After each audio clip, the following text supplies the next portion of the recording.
welcome to another episode of Amari Music Talk. I'm Richard Cole. Today, I'm going to talk about the Prince Netflix documentary. A lot of interesting things that have popped up over the last 48 hours. And I'm going to kind of run through it all and maybe try to make some sense out of it. If you're new to the channel, welcome. If you're a long-time listener, welcome back. And let's just go ahead and dive right in. Actually, I'm working on a Patreon exclusive video regarding Prince bootlegs. So if you're not a Patreon supporter, become a supporter and check that out when that drops. Also working on some more videos as well. So was trying to plan and work on all of those things. And then the news about the Prince documentary started dropping. Started with a page 6 article, again about the Prince estate blocking or wanting to block the Prince Netflix documentary. And according to that article, it was about the runtime. And basically, Ezra Edelman, who's the director of the Prince Netflix documentary, was commissioned to only do a 6-hour documentary. So I'm assuming this is either a docu-series. So whether that's 2 3-hour segments or 6 1-hour segments. But that was the original commission from the previous regime of the Prince estate. So we fast forward. Ezra Edelman now has a 9-hour cut of the Prince Netflix documentary. And according to the page 6 article, the estate was not happy about that and wanted him to trim it down. Okay, so like I said, that kind of caused some rumblings with the Prince's, or with the fan base, I should say. You know, everybody's weighed in on a comment. I've weighed in on a few. Accidentally got into a Twitter scuffle with a bot, you know. And like I say, you know, if you come back with logic, you come back with some facts, you try to keep it peaceful, keep it balanced. And when you keep getting nothing but insults, you know, that hurts you more than it hurts me, because I'm going to keep doing what I'm doing. So there we go. But, you know, it caused quite a stir. And, it's already some division. Again, you know, this is supposed to be the 40th anniversary of Purple Rain. You know, we should all be, you know, united in celebration and, you know, celebrating, you know, regardless of whether that, you know, the 80s are your favorite era or not. You know, again, you can't ignore, this is the catalyst. You know, I mean, he had a pretty good, strong career prior to Purple Rain. I know I like where things were, you know, kind of artist, you know, doing his own thing in his own lane. And I'm cool with that. You know, I was cool with that. But, you know, this made him a mega superstar. And again, regardless of what you feel about that, you don't get to where, you know, you got to your favorite album in the 90s or the 2000s or the whatever without it. And again, everything is subjective. Even this documentary, you know, which we're going to get even deeper into later, it's subjective. What I like, you might not like, and vice versa. You know, I've always said that on several episodes of this show. And when you have an artist that has such a long career, yeah, you know, I mean, hell, there's people that did not realize Paul McCartney was a Beatle. You know, their gateway, and when they were around in real time, it was Wings. Or, you know, even a lot of his solo stuff, whether it was the 80s, the 90s, the 2000s, you know, people are playing catch up like, well, what's this Beatles thing? You know, but anyway, I'm digressing. Getting back to this documentary, you know, as the day wore on, luckily it was a slow day at work that day and I had a chance to, you know, do all that. But telling you, it's not helping anybody feel better about, whether it's 40th anniversary of Purple Rain. It's not helping, anybody feel better about what may be coming after that. What super deluxe, what live show. People feel that, yeah, there's a lot of access that was granted for this documentary for the vault. And because you want to, they want to keep this exclusive, they want to keep it entertaining. So that footage will be exclusive to that documentary for whatever the contract entails. Now, to a lot of people that they feel like, oh, we'll never see that live show, or we'll never get that that CD with that song on it because Netflix will have it forever. And no, it's only a finite amount of time. They want you to tune in, subscribe to Netflix, and check out, the documentary and see this exclusive stuff. And I'm assuming most of it is stuff that we've never seen or heard before. It's even with all the controversy, it is still one of my most anticipated Prince projects. But again, as the day kind of wore on, those fears about never seeing certain footage or hearing certain unreleased material ever again, or it's affecting, like they'll think, oh, this is going to hold up this super deluxe edition because of A, B, C, D, E, and F. And, and again, the other division, there's, people that are like, oh, it's got stuff in it that, that the estate doesn't want to be seen, or it's going to cover aspects of Prince's life. And, here's the thing, whether you are somebody in the know, whether you worked on the production, whether you work for the estate, or if you're working for either one, you kind of close to violating those NDAs, just by saying what you've been saying online. But, regardless of it, whether you've seen it or haven't seen it, or, we haven't seen it, we haven't seen a trailer. So yeah, we're all over the place. That's understandable. But keep in mind, if you're one of those few, whether legitimately or illegitimately, have had access to footage, keep in mind, we haven't seen it. So yeah, we're going to be all over the place. And because you kind of like stuck in that zone to where, okay, what's going on, but you kind of dropping these hints, it's not helping. It's really not helping. I know you're trying to defend whatever position, but it's not helping. But, as the day wore on, then we get a tweet from Charles Spicer saying that the documentary itself is garbage. It's a hit piece. They want to cover certain things. And again, that's got our imaginations. Oh, what are they going to talk about? The fact that he met, Maite when she was young, and all of this stuff. And yeah, I know we kind of live in this world now. We kind of live in this world now where everything is sensitive now. It's, we're trying to get the truth out about this, the truth out about that. There's stuff, legitimately so, rightfully so, that's coming out to where, like, yeah, that, it's not necessarily calling for, but basically the consequences of some folks' actions is coming back. It's coming back on them. And, we're kind of like in this world now where, we're looking at everything now. And, even the smallest thing can get blown way out of proportion. And yeah, some of those things, I do agree that, we have to be careful when it comes to Prince's legacy in regards to that. But yeah, it's so much. But like I said, I'm getting to the tweet here.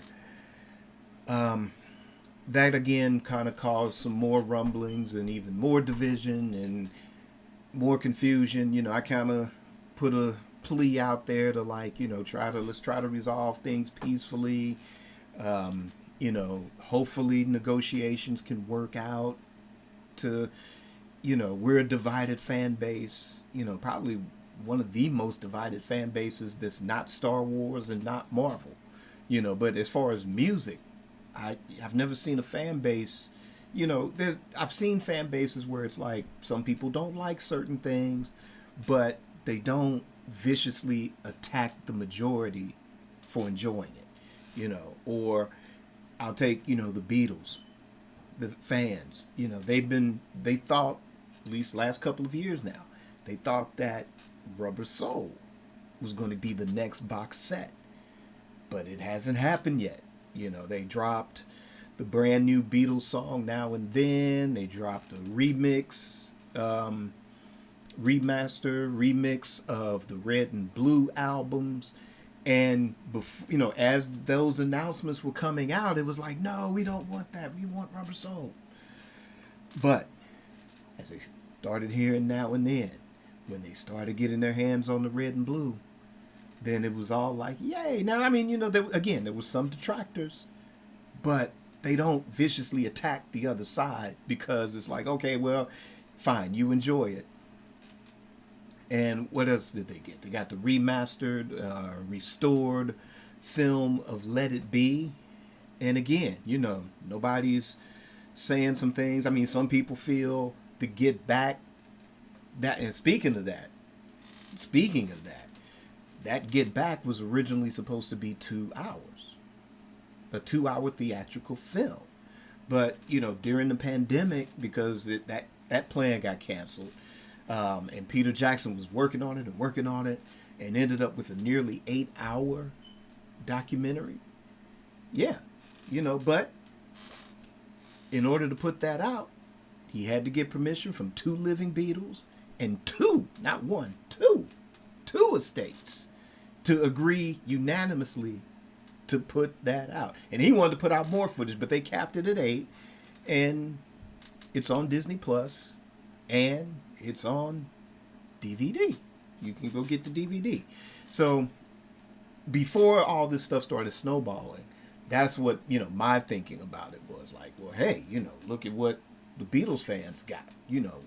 I wouldn't mind a 9-hour, I think Prince needs 9 hours. I think that's what he needs.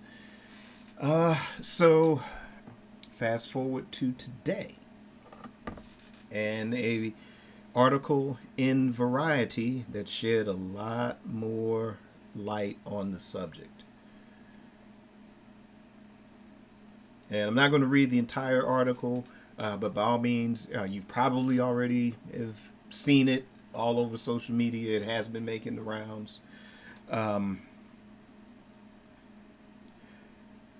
But the gist of it is that, yes, there are some things that are kind of played up a bit, or as they put it, have been, let me try to find it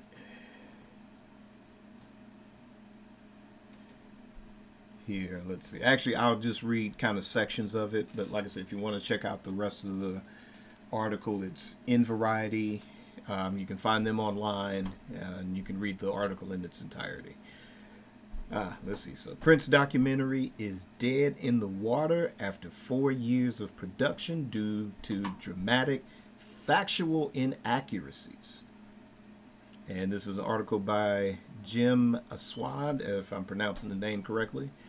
So, a 6-part Prince documentary for Netflix, directed by Ezra Edelman, is dead in the water after representatives for the late artist's estate claimed a first cut of the film was filled with dramatic, factual inaccuracies and sensationalized renderings of certain events from his life. Sources close to the situation tell Variety that Edelman, best known for the O.J. Made in America documentary, has been quietly working on the film for 4 years and is said to be devastated by the impasse. Okay, so Ezra Edelman, again, O.J. Made in America, very powerful docuseries. He has also done ESPN 30 for 30 episodes, a couple of HBO episodes, or not episodes, but documentaries. One of the most prominent is about the rivalry between Magic Johnson and Larry Bird. I urge you to check all of those out. You know, magnificent track record. Magnificent track record. He is also executive producer on the Stacks docuseries, which I've done a review about as well. And that is a powerful docuseries. You know, lots of great historical content. So I don't really see an issue as far as like in a break in the consistency of his past work, or that, you know, why the goal is to, according to the estate, sensationalize or, you know, and, you know, the inaccuracies. I mean, he had access to some very, you know, key folks in his life. There's Alan Leeds, there's Jill Jones. We do know Kat did have some problems with how her interview was handled in the documentary. So I don't know, you know, is it, even though they're saying, you know, what they're saying is that the director has well, what they call in the film business final cut. Is that really the case? You know, is it a thing of Netflix? You know, are they pressuring, you know, to say, well, oh, you know, leave that in there. Okay, well, we heard that part was wrong, but leave that in there because they're trying to get the subscribers. You know, if you send it up as like this sensational thing or scandalous thing, you know, if they're trying to, you know, like I say, make it a hit piece to get subscribers, then that's not cool. And it's not cool if they're allegedly throwing him under the bus for that by saying, oh, well, he's got final cut. It's his fault. You know, is it the estate? You know, is it a thing of now this new regime? Do they want more control over that? According to this article, that, yeah, both sides really do want this to work, but some things have to change. You know, let's take this part out because it's inaccurate, or let's change, you know, let's edit this around so it is more factually accurate. Or look, dude wasn't like that, or, you know, that situation, no, it's not what you think. This is the reality of it, not what you have here on film. And if that means having to trim it down, yeah, I mean, no artist wants to be told how to create or edit. I mean, look, you know, it's kind of ironic. You know, Ezra Edelman's like, oh, I don't want to change this 9-hour cut. You know, who else, you know, do we know that has run across that problem many times in his career? You know, can we say Crystal Ball whittled down to Sign of the Times? You know, we understand. But again, I think this was another article. I think it may have explained a few things a little bit better. But, you know, again, speaking of hit pieces, you know, and just question, I don't have any inside knowledge or anything, but did Netflix all of a sudden, you know, commission this piece to say, hey, you know, it's not us, it's them, you know? Of course, they've reached out to the estate and Londell McMillan and other people from Primary Wave, and they did not respond or chose not to comment on the situation. So where does that leave us as a fan base, and how are we supposed to feel? You know, me personally, I feel that, you know, I don't want this to come out if it ends up putting an asterisk on the legacy. You know, with so many of our icons, that 10, 15 years ago, we would hold up in celebration, the things that have come out. And granted, a lot of that may have been of their own doing. And again, like I said, there's consequences with that. But it's so many of our icons that, we have that asterisk now. Like, well, this was the greatest comedian ever, but, you know, for, this period of time, this was the greatest R&B artist, but we have had the greatest entertainer walking and oftentimes moonwalking on the planet. And there's a but, but this happened, but there's this. And, but we go to the flip side, and then it's like, oh, well, here's Elvis, but he did this. But guess what? He's still great. We don't, like I said, it's getting to a point to where those things, psychologically, they start making you start to second guess sometimes your own existence. And I know we're talking about just entertainment, but, it's more than just them singing and more than dancing or acting or telling jokes or whatever.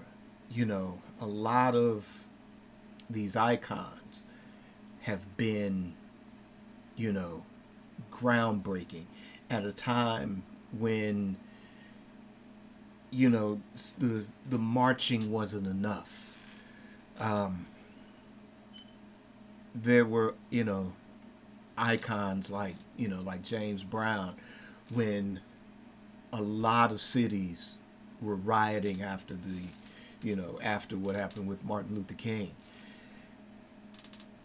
That one concert in Boston, at least, brothers and sisters in Boston could have a night of peace because you had James Brown right there doing what he did, bringing the funk to the masses.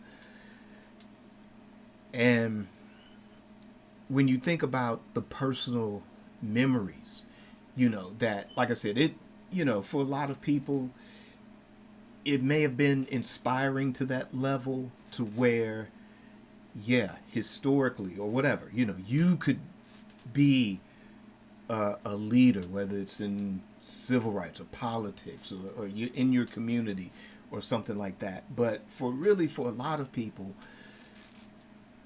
in the midst of adversity, in the midst of chaos, they were not only breaking down doors, but on an individual level, you felt good, you felt better, you felt that things were okay. And when you try to, now with a lot of, like I said, the entertainers with the asterisks, regardless of whether it was the 60s, 70s, 80s, 90s, whatever, regardless, it's now this thing of, should you listen or should you watch certain things knowing what you know now? When you put on something and you just want to go back to whatever, summertime in 1974, if you want to do that. But then it's like, you have to separate what you know now from that beautiful memory that you had that summer of 1974. And I'd say it happens, it's happening more often than not with us now. And another thing I want to touch on too is, in addition to that, you have these artists that left, as far as our musical heroes, that have left such a wide body of work, that work, very few are in the hands of the right people, whether it's family or the right institutions. These a lot of these are controlled now by companies and corporations, and they now control the narrative in which they represent that to you. Now, a lot of it is under the guise, oh, we got to bring in new listeners, we got to bring in new generations of this, and well, there's this TikTok thing that's happening, so let's do it to that. And a lot of it, just because you can, doesn't mean that you should. And I think one of the fears that a lot of us have in regards to the Prince legacy, I'll give you a perfect example. I'm scrolling through YouTube, and there's a guy that's unboxing a Tina Turner box set. And it's called The Queen of Rock and Roll. And it's all of her singles. And it's in a box set. You can get it on vinyl. Relatively reasonably priced for vinyl. There's a CD set that's even more cost effective, which I intend to get. But how come nobody told us about that? Just like we get these breaking announcements about, whether it's the Diamonds and Pearls box set, or whether it's the Sign of the Times box set, or this Prince release, or that Prince release, or, the Beatles are coming out with this box set today, and, McCartney's coming out with that box set tomorrow. How come we didn't know about that? And I know,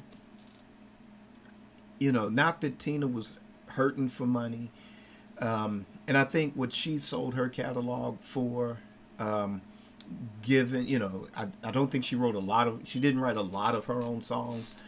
So what she was compensated for, I think, looking back, it's kind of relative. I still think she should have gotten a lot more, but she wasn't really, as far as I know, wasn't hurting for cash. And, I think she was compensated more. But somebody like James Brown, like I say, it's hard to make those deals. You're the estate, you're the family, you do what you got to do. And I don't know, somebody like James Brown, the releases have kind of slowed down a bit, and there's not much, I don't see a lot of advertisement for it. I just happen to blink on social media, and it's like, oh, what, James Brown's got something new, a new vinyl? Cool. Oh, that's coming out on vinyl? Cool. So it's few and far between, but I think the best is yet to come with that, I think. Or eventually we'll get more with that. But that's my thing. When, like I said, you get this huge fanfare. And like I say, I like the Beatles. I like their solo work as well. But, first and foremost, like I said, when it comes to speaking up for Prince, not that he needs my help, but, I'm going to speak up about it. I'm going to use my opinion, and that's all it is. It's my opinion. If you want to roll with it, cool. If not, do what you do. But, I've done a thing months ago or a year or so ago about protecting our black legends. Like the episode with Ernie Isley, one of the greatest guitar players ever. Yeah, he should be mentioned just as much as Eddie Van Halen is mentioned. He should be mentioned as much as Eric Clapton is mentioned. The P-Funk guitarist. Every single one of them should be mentioned right along with those people. Now I'm going to probably get comments. Yes, well, Jeff Beck was great, and Jimmy Page was great, and yeah, they're great, but y'all don't have any problem knowing who they are, or remembering who they are, thanks to, Jan Werner and Rolling Stone and stuff, they're going to get the magazine covers. When they do their top guitars, yeah, they're always going to be in the top 10. And it's kind of like, we got to like, well, get Prince up there a little higher. Well, what about Eddie Hay or so-and-so, so-and-so? And it's like, come on, really, some of them, there is no contest. It's just because, like I said, they're promoting that. Well, we got a right to promote this. And I think that's one of our biggest fears with Prince is that, that could potentially happen as well, to where there's so much legal red tape. There's so much, whoever's controlling the narrative, or if it gets, too absorbed by too big of an entity, they're not going to understand the cultural significance enough. And again, it'll get swept under the rug, and we don't want to see that happen. So, what do you think? Like I said, it's still one of my most anticipated projects, but not the expense of the tarnishment of his legacy, not at the expense of putting an asterisk on it. And we don't want a lot of people out there getting inaccurate information, because they're going to put on somebody's going to put something on TikTok, somebody's going to put something on YouTube, somebody's going to put something on Facebook and say, yes, well, Prince did. And it's like, we got to jump in the comments and set them straight. And some people are not going to be nice when they set you straight. So we're going to have to get it right, so they'll understand what's going on, and they'll have a better experience for it. We'll have a better experience for it. But I don't know. I hope this gets resolved. I do. Again, everybody's businessmen. Ezra Edelman's a businessman. Netflix is a business. The Prince estate is a business. So they all understand it's not about what you deserve, but it's what you can negotiate. And I hope, and really negotiation isn't about one side getting everything they want. It's about both sides mutually agreeing to a thing, and that thing is beneficial to both sides. So y'all work it out so that y'all can make that paper, and then we can see this documentary. Oh, and by the way, put out a compilation CD sound or album soundtrack of whatever you guys got in that documentary.